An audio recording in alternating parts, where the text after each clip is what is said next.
Remember when the computer age promised a paperless society? Well, now it seems we're awash in more loose leaves than ever. Yes, we are recycling, but what's happened to saving all those trees in the first place? I put the questions to our Nick Bontis from McMaster University's DeGroote School of Business. Now, Nick, I thought we were entering the paperless society, that in the computer age, there would be no need to cut down all these trees. What is going on? How do we make all this waste, not just at our office, but our home office? Well, the opposite is true. We're generating more paper now than we ever did before, and it's because it's so easy. You know, previous generations ago, you'd had a dot matrix printer. It would take 5 minutes to print out one page. Now it takes 5 seconds to print out one page. It's so easy. And that's the biggest waste that we have in offices and home offices is paper. People will only print one side of the paper and then they'll throw it away. They don't print the other side as well. Or people will waste envelopes or packages. Or people will not use recycled cartridges for their ink, for their printers or their laser printers. So there's lots of ways. I didn't know you could do that. Yeah, you can. There's a lot of stores out there that actually recycle your cartridge. So if your cartridge on your printer has run out, you take it back to the place that you purchased it, and you'll get a discount on the cartridge that will replace it. And you don't have to pay another $200. Exactly. So what are some other examples of how we can save not just paper, but energy costs? Well, the first thing is lights. When you're working in your office, you're typically working in front of a computer. The light coming off the monitor is typically strong enough to light your workstation area. And if it's not fully lit, you can have a lamp. Because turning on a lamp, if you're the only person in your office, is better than turning on the lights for the whole room for 50 other people when only one person is there. So that's the first thing. The second thing is something called Energy Star.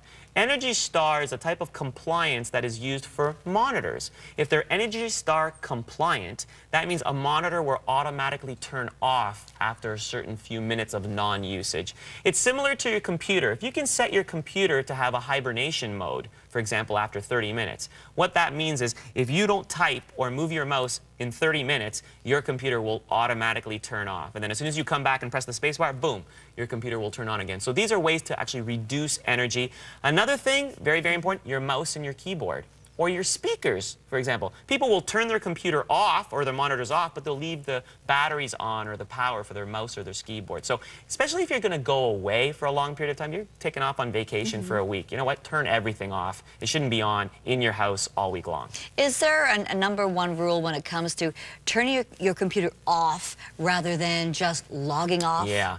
A lot of people don't actually physically turn their computer off, and you need to do that every so often because it refreshes the RAM and the memory. It actually makes your computer a little faster to actually completely shut everything off. In fact, not only would I turn everything off, every now and then, once a month, actually take the plug out of the computer itself, and that way you can kind of refresh everything, including the BIOS of the PC. The BIOS is that chip that works on battery to keep the internal clock of the PC going. So it's always good every once in a while, even once a month, just to turn all power off to the computer to reset And every it. night, should you turn your computer off every night?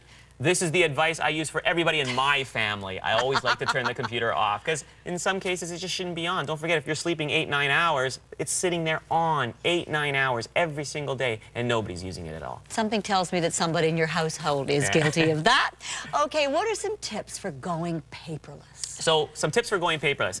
All the places that we pay bills for are now providing you with the option for electronic invoices. You should take that option. There's no point in you getting mail from hydro, cable, satellite, telephone, cell phone, your banks, your mutual funds. You can get all of those bills or invoices or statements directly to your inbox and then file them from your inbox right to your hard drive. It will save you paper, it will save you time, it will save you space. And on that same theme, you can now use e-invites. For example, if you're having a meeting, if you're having a party, if you're having some sort of social gathering, you don't necessarily have to spend money on sending paper and invitations to everybody. You can do it electronically as well. Now, for some formal and special type of events, it's always great to receive that nice customized handwritten card. There's nothing like opening an envelope, is there? So once in a while, that's okay. Absolutely. All right, Nick, thanks for those tips, and we'll see you next time. Thank you. Okay.